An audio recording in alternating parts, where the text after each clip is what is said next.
धार्मिक नाट्य सुधार, कॉशन्ड, और सार्वजनिक बहसें। जैसा कि आप जानते हैं, 19वीं सदी की शुरुआत से ही धार्मिक मसलों को लेकर बहसों का बाजार गर्म था। अलग अलग समूह औपनिवेशिक समाज में हो रहे बदलावों से जूझते हुए धर्म की अपनी अपनी व्याख्या पेश कर रहे थे।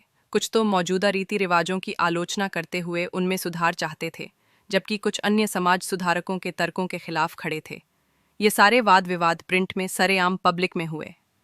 छपी हुई पुस्तिकाओं और अखबारों ने न केवल नए विचारों का प्रचार प्रसार किया, बल्कि उन्होंने बहस की शक्ल भी तय की। इन बहसों में व्यापक जन समुदाय भी हिस्सा ले सकता था, अपने मत जाहिर कर सकता था। इस तरह के मतमंतांतर से नए विचार उभरे। यह वह समय था जब समाज और धर्म सुधारकों तथा हिंदू रूढ़िवादियों के बीच विधवा दाह, एकेश्वरवाद, ब्राह्मण पुजारी वर्ग और मूर्ति पूजा जैसे मुद्दों को लेकर तेज बहस ठनी हुई थी। बंगाल में जैसे जैसे बहस चली, लगातार बढ़ती तादाद में पुस्तिकाओं और अखबारों के जरिए तरह तरह के तर्क समाज के बीच आने लगे।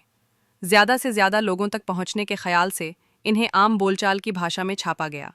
राम मोहन राय ने 1821 से संवाद कौमुदी प्रकाशित किया और रूढ़िवादियों ने उनके विचारों से टक्कर लेने के लिए समाचार चंद्रिका का सहारा लिया। 2 फारसी अखबार, जामे जहांनामा और शम्सुल अखबार भी 1882 में प्रकाशित हुए।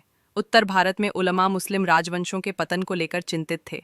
उन्हें डर था कि कहीं औपनिवेशिक शासक धर्मांतरण को बढ़ावा न दें या मुस्लिम कानून न बदल डालें। इससे निपटने के लिए उन्होंने सस्ते लिथोग्राफी प्रेस का इस्तेमाल करते हुए धर्म ग्रंथों के फारसी या उर्दू अनुवाद छापे और धार्मिक अखबार तथा गुटके निकाले। सन 1866 में स्थापित देवबंद सेमिनरी ने मुसलमान पाठकों को रोज़मर्रा का जीवन जीने का सलीका और इस्लामी सिद्धांतों के मायने समझाते हुए हज़ारों फतवे जारी किए। पूरी 19वीं सदी के दौरान कई इस्लामी संप्रदाय और सेमिनरी पैदा हुए। धर्म को लेकर सबकी अपनी अपनी व्याख्याएं थीं। हर कोई अपना संप्रदाय बढ़ाना चाहता था और दूसरों के असर को काटना चाहता था। हिंदुओं के बीच भी छपाई से खास तौर पर स्थानीय भाषाओं में धार्मिक पढ़ाई को काफ़ी बल मिला। तुलसीदास की 16वीं सदी की किताब रामचरितमानस का पहला मुद्रित संस्करण 1810 में कलकत्ता से प्रकाशित हुआ। 19वीं सदी के मध्य तक सस्ते लिथोग्राफी संस्करणों से उत्तर भारत का बाजार पट गया। लखनऊ के नवल किशोर प्रेस और बंबई के श्री वेंकटेश्वर प्रेस में अनेक भारतीय भाषाओं में अनगिनत धार्मिक किताबें छपीं। मुद्रित और लाने ले जाने में आसान होने के कारण आस्थावान इन्हें कहीं भी किसी समय पढ़ सकते थे। इन्हें अनपढ़ लोगों की बड़ी भीड़ में बोल बोल कर भी पढ़ा जा सकता था। मतलब ये कि धार्मिक पुस्तकें बड़ी तादाद में व्यापक जन समुदाय तक पहुंच रही थीं, जिसके चलते विभिन्न धर्मों के बीच और उनके अंदर बहस मुबाहिसे और वाद विवाद संवाद की नई स्थिति बन गई थी।